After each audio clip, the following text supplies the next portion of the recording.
Okay, today we're going to talk about solving two-step equations. Now, when we go to solve an equation, I have some steps for you to go through that will help you always get the correct answer. So on the side here, we're going to go through and we're going to talk about each of the steps, and then we're going to go through and solve the problem. So let's go over the steps real quick. It says steps to solve an equation. The first thing you're going to do is always read the equation. Then you're going to circle your variable and coefficient. Remember, your variable is whatever you're trying to find. In this case, it would be g. And your coefficient is always the number that comes before the variable. It's kind of like the number that guards the variable. Then we're going to draw something called the river. The river is going to help us split the equation so that way we can make sure we keep things equal on both sides and keep it balanced. Then we're going to get rid of whatever the last operation and number that we said using the inverse property, and then we're going to solve for the variable using the inverse property in check. So let's go through the steps. Step 1 says read it. So we need to read our equation. So it says 2 times g plus 5 equals 9. Remember, this is not 2g. You have an operation here that's invisible. It's 2 times g plus 5 equals 9. You need to read it so that way you know what's going on and what you have to do. Now, after we read it, we're supposed to circle our variable and coefficient. So I look here and I see that my variable is g and the number came before it is 2. So that must be my variable and coefficient. So I circle my variable and coefficient to keep it together. I know they're not separated. And now it says draw my river. You always draw your river where the equal sign is, because that's where I need to keep my equation balanced at. So there's my river. This is what we call the river. Now it says get rid of the last operation and number you said using the inverse property. So I look here, the last operation I said was plus. Remember, operations are plus, minus, multiply, or divide. So it says plus 5. So that must be the very first thing I need to get rid of so I can solve for my variable. So it says inverse property. Remember, inverse property means opposite. So plus 5, what's the opposite of plus? It must be minus. So we subtract 5 from both sides. And what happens here is they cancel. They make 0, so they cancel. And now we bring down what we circled. This is the main reason why we circle, so we know what we still have left over. So I bring down what I circled. 2 times g equals 4. And now I need to solve for my variable. Again, this says 2 times g. This is why we read it. It's multiply.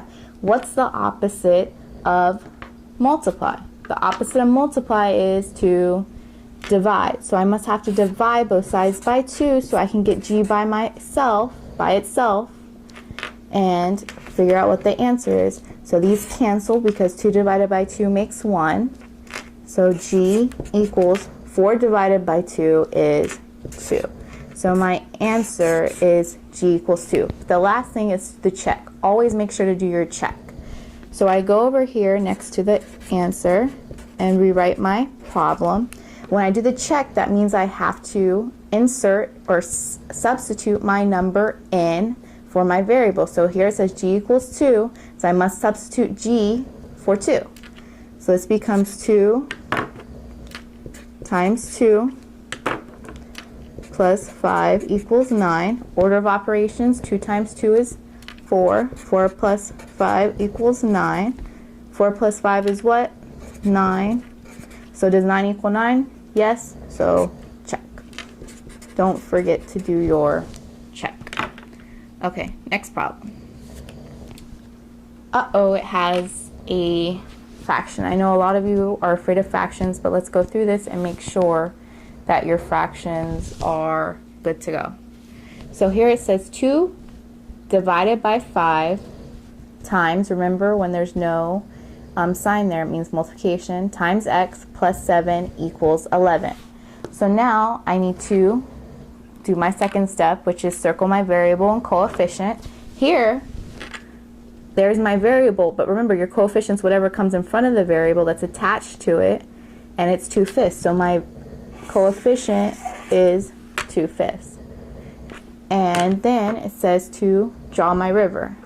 So my river, remember, goes where the equal sign is. It helps keep my equation balanced, so whatever I do to this side, it must happen to this side. So that's my river. And now it says get rid of the last operation and number you said using the inverse property. So last number and operation I said was plus 7. So what's the opposite of plus 7? Minus 7 on both sides. Remember, what I do to this side, it has to go over the river and go to this side. So plus 7 minus 7 cancels, makes 0. So I'm left with 2/5 x, or times x, equals 11 minus 7, which is 4.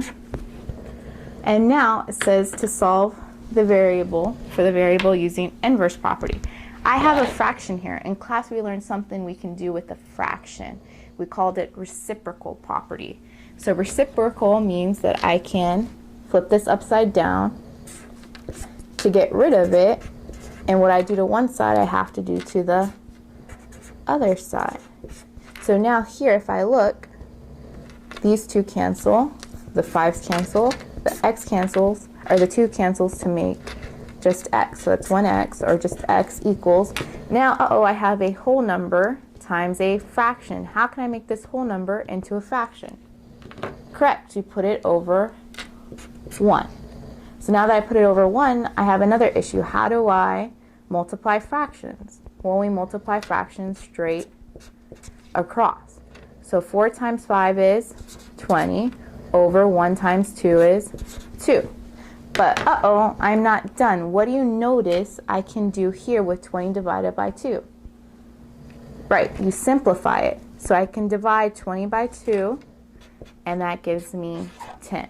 So my answer is x equals 10. Don't forget to do your check. Okay, next problem we have is 7 equals 3 plus 2 times r. Here, if you notice, I have flipped the equation. This is what we call symmetric property. It says if a equals b, then b equals a. We can switch it, it's fine, it's the same thing, don't have to worry about it. So now let's go through our steps. The first thing says to read it, which we already did. 7 equals 3 plus 2 times r. We solve it the same exact way. Next thing, it says to circle our variable and coefficient. So we go here, here's my variable. Remember, my coefficient's the one that comes before it. But notice here, what kind of coefficient do I have? Is it a positive coefficient or a negative coefficient? If I look here, the plus sign means that it's a positive coefficient. I need to remember that when we have something later. You'll see that in the next problem. So now I circle my variable and coefficient, and now I have to draw my river to separate the equations. Remember, this is my river to keep it equal. And then it says get rid of the operation and number you said using inverse property.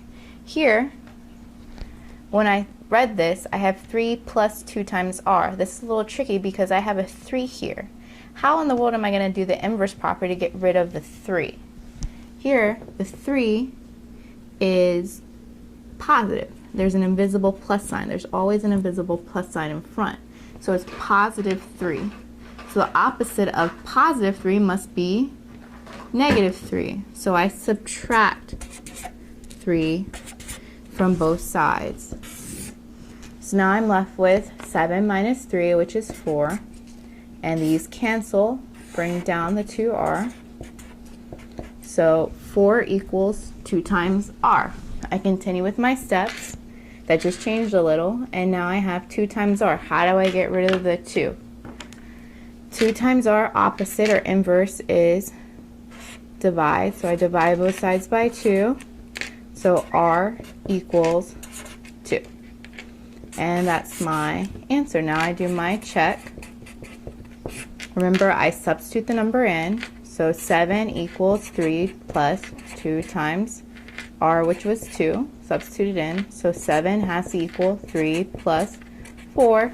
3 plus 4 is 7. So does 7 equal 7? Yes. So that is check. Next problem. 2 plus 3 times p equals 8. So now I circle my variable and coefficient. Remember to circle the plus in front because that's belongs with the 3p. And what's invisible here with in front of the 2, since there's no operation there? It must be a positive sign. I draw my river. And now I can start my problem. So how do I get rid of what I didn't circle? Positive 2. What's the opposite of positive 2? It must be minus 2. So I subtract 2 from both sides. They cancel. 3p is what I'm left over with on this side. Bring it straight down. Equals 8 minus 2 is 6. I'm still solving for p. So how do I get rid of p? I divide both sides by 3. They cancel, so p equals 2. And then don't forget your check. Remember, I substitute the number in. So 2 plus 3 times 2 equals 8. 2 plus 6 equals 8. 8 equals 8, which is correct, and check.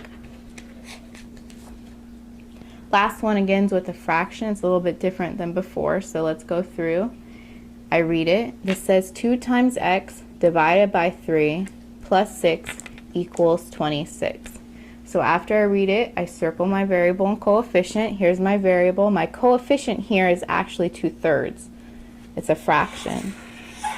So I circle my variable and coefficient and draw my river. Now I can get rid of what I didn't circle. Here I didn't circle plus 6, so the opposite of plus 6 is minus 6, so I subtract 6 from both sides. So I'm left with, on this side, bring down what I circled, 2x divided by 3 equals 26 minus 6 is 20. And now again, I know fractions can be a bit confusing, but let's go through. Here it says 2 times x, because they're together, no operation there, all divided by 3.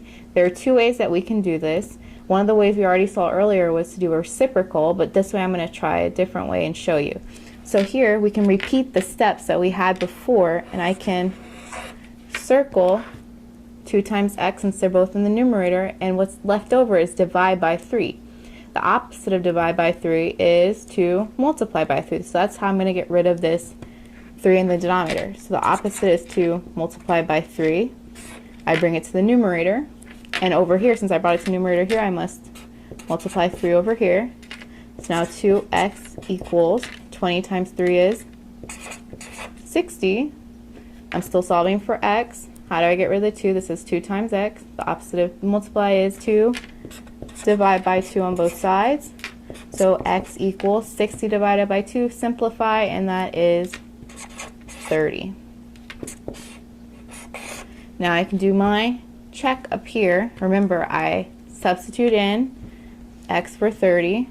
So 2 times 30 divided by 3 plus 6 equals 26. I have to do PEMDAS or GEMDAS. So in the numerator, I have 2 times 30, which is 60. So 60 divided by 3 plus 6 equals 26. Still going through GEMDAS. Divisions next. So 60 divided by 3 is 20. So 20 plus 6 equals 26. 20 plus 6 is 26. So 26 does equal 26. So check.